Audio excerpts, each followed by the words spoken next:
Salam əziz dördüncülər, hörmətli kanal izləyiciləri və dəyərli valideynlər. Çinar yayımlarının Yarpaq test vəsaitindən izahlarımız davam edir. Mövzumuz test 60-da pullar və onluq kəsrlərdir.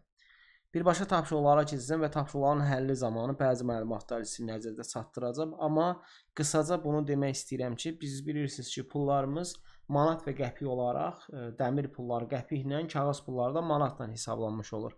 Və 1 manat, burada yazmış olaq ki, 1 manat bərabərdir 100 qəpik etmiş olur. Ona görə də biz deyirik ki, 1 qəpikdə, əgər biz 1 qəpiyi manatla ifadə ediriksə,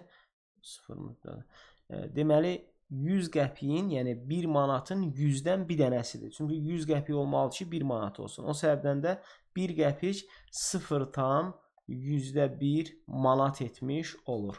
O cümlədən də biz deyirik ki, məsələn 10 qəpik nə qədər olmuş olacaq? 10 qəpiyi yaza bilərik ki, 0,10 manat və ya sondakı sıfırı yazmış olmasaq necə yazmış olarıq? 0,1 manat kimi yazmış oluruq. Deməli, buradan nəticə çıxardırıq ki, deyirik, əgər biz istəsək, məsələn 0,5 manatdırsa, bu 50 qəpik etmiş olacaq. Məsələn, 50 qəpik 0,5 manat və %50 kimi yazmış olarıq. Da biraz qələmin qalınlığını artırmış olaq. Tamam. Davam edək, tapşırıqlara keçək. Görək, tapşırıqlarda onsuz geniş izahını vermiş olaram. Görək nə yazır. Yazır ki, Aytacın nə qədər pulu var? Aytacın pulları 1 manat budur. Bu da 1 manat, 2 manat, 2 manat 20 qəpik. Bu da 10 qəpik, 2 manat 30 qəpik. Bu da 5 qəpik, elədir 2 manat 35 qəpik. Manatla bunu yazmış olurlar. Biz də bilirik ki, 2 tam manat varsa, bunu necə yazmış olarlar? Buradan yazaq ki, 2 tam 100-dən 35. Yəni, digər manatın 100 qəpikdən 35 qəpik olduğuna görə %35 kimi yazmış olur. 2 manat 2 tam %35 manat olacaq. Bu qəpik sözü burada var. Bu sizi çaşdırmasın. 2 tam manatdır. Bu tam hissə manatı göstərir. Ona görə də doğru cavabımız B variantı olmuş olacaq. 2-yə baxırıq. Yazır, verilən pulun onluq kəsr şəklində yazılışı hansıdır? Verilən pul burada 4 dənə manat görürük. 4 manat, bir də 50 qəpik burada var, 20 qəpik də burada var, 70 qəpik. Yəni, bu normalda bunu bu cür yaza bilərik ki, 4 tam %70 kimi yaza bilərik və yaxud da ki, biz bunu yəni sondakı sıfırıya 4,7 kimi yaza bilərik. Əgər 70 yoxsa 4,7 manat doğru cavabımız da A variantında verilmişdir. Bunun rəngin görək deyək, tamam. Növbəti 3-ə baxırıq. 3-də görək nə yazır. Yazır ki, məbləği manat və qəpik ilə necə ifadə etmək olar? 10, 1 manat 20 qəpik. 11 manat 20 qəpik də A variantında elə var. Bu da bizim cavabımız olmuş oldu. 4-ə baxırıq. Yazır ki, məbləği manat və qəpik ilə necə ifadə etmək olar? Bu 5 manatdır. Bir də ki, 100-dən 5, yəni %5 manatda 5 qəpiyə bərabər 0 %5 manat, yəni bu 5 qəpikdir. 5 qəpik etmiş olacaq.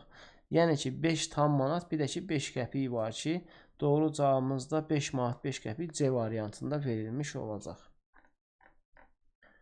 Hamısını dedik, tamam. Keçirik 5-ci suala baxırıq. Yəni ki, Turanın neçə qəpik pulu var? Neçə qəpik pulu var? 7,5 manatdır. Biz bilirik ki, hər 1 manat 100 qəpiyə bərabərdir. 7 tamdırsa, bunu vursaq 100-ə, eləyəcək 700. Əla.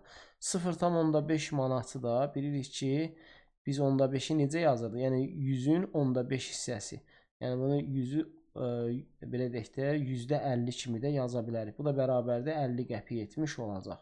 Və deməli, bu 750 qəpik etmiş olur ki, doğru cavab da D variantında var.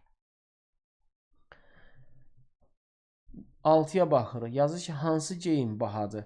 12 tam %25, 43 tam %45, 24 tam %71 və 41 tam %55. Əlbəttə, biz onluq kəsrlərin müqayisəsini bilirik. Bilirik ki, tam hissəsi böyük olan böyükdür. Bizdən də baha hansıdır? Şalvar B variantı bahadır. Növbəti suala baxırıq. Görək növbəti sualda nə yazır. 7 yazır ki Elvinin 0,8 manat pulu var. Yəni ki 0,8 nə qədər edir? 80 qəpik. Bunu özümüz üçün nəzərdə tutaq. Onun neçə qəpik pulu var? Elə 80 qəpik pulu var. Doğru cavab C variantı. 8-də yazır ki pul qabında nə qədər pul var? 20 qəpik, bu da 10 qəpik, bir də 5 manat var ki 5 manat 30 qəpik etmiş olur. 5 manat 30 qəpikdə 5,3 manat kimi göstərə bilərik. Bu da manat işarəsidir. 5,3 manat da C variantında var. 9-a baxır. Yazı Tərlan 12,50 manata top aldı. Topun qiyməti nə qədərdir? %50 biz sıfırları buradan sondan ixtisar etmiş olsa olacaq 12,5 olur. 12,5 manata alıb doğru cavab da A variantında var. Ona baxırıq. Onda yazır ki 23,95 manat, çanta 23,95 manatdır. Çantanın qiymətini adi kəsir şəklində necə ifadə etmək olar? Yəni qarşı qədər şəklində ifadə etmiş olaraq ki, tam hissəsi 23-dür, %95. Yəni ki, onluq kəsiri qarşı qədər şəklində yazmış olsa, adi kəsir şəklində 23,95, 23,95 də B variantında verilmişdir. 11-ə baxırıq. 1 kiloqram meyvələrin qiymətləri cədvəldə verilmişdir. Ən ucuz meyvə hansıdır? Baxırıq 2,6, 2,4, 2,25, 2,85, 2,25 ən kiçik belədir. Ən ucuzu şaftalıdır ki, doğru cavab C variantında verilmişdir. Çünki hər ikisinin tam hissəsi 2-dir. Onda birlərə baxırıq. Onda birlərdə 2 olan 2,25 digərlərindən kiçikdir. 12-yə baxırıq. Kitabları bahadan ucuza doğru sıralasaq ikinci kitab hansı olacaq? Ucuzdan bahaya doğru sıralamış olsaq, ən ucuzu burada hansıdır? Baxırıq ki, hər biri 14-dür. Onda birləri burada 2 olan. Birinci bu olacaq. İkinci də elə 14,35. Bu da ikinci olmuş olacaq. Deməli, bu kitablar yaşıl kitab olacaq ki, doğru cavab da B variantında verilmişdir. Burada da kitablar bahadan ucuza başlayayım. Bahadan ucuza deyir. Mən ucuzdan bahaya. Bahadan ucuza sıralamış olsaq, bu yanlış oldu. Nəyə görə? Çünki ucuzdan bahaya mən sıralamış oldum. Bahadan ucuza birincisi olacaq bu, ikincisi də olacaq bu olmuş olacaq və bu da mavi olmuş oldu. Doğru cavabımız D variantıdır. Mən bahadan yox, ucuzdan bahaya doğru sıralamışdım. Keçirik növbəti tapşırıq, 13-cü tapşırığa. Yazır ki, pul qabında nə qədər pul var? Pul qabında bir 5 manat var, görürük. Biri 20 manatdır, 20 qəpikdir. Bu da cəmi 40 qəpikdir. Bu 5 manat 40 qəpik. Bu da 5,4 etmiş olacaq. Doğru cavab da A variantında var. 14-də yazır ki, Rauf 14,35 manatlıq alış-veriş etdi. O nə qədər pul xərclədi? 14,35 bunu onluq kəsirlə yazsaq 14,35 manat etmiş olacaq ki, doğru cavab da hardadır? B variantında var.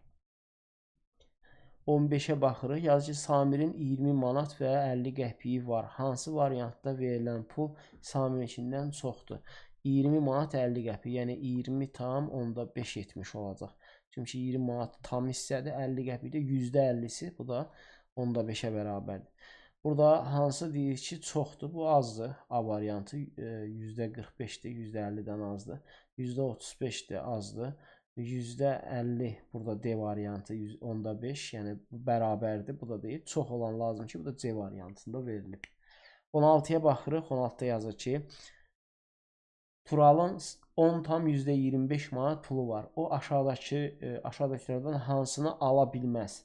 Hansını ala bilməz? 9 manat 80 qəpiyə ala bilər bunu. 10 manat 10 qəpiyə ala bilər bunu. 10 manat 20 qəpiyə ala bilər. Çünki 25 qəpik var. Amma saat 10 manat 50 qəpikdir ki, bunu ala bilməz. Doğru cavab D variantı. Növbəti mövzumuz pulların hesablanması olacaq. Növbəti mövzunun izahı ilə qarşınızda olaraq. Hələlik sağ olun.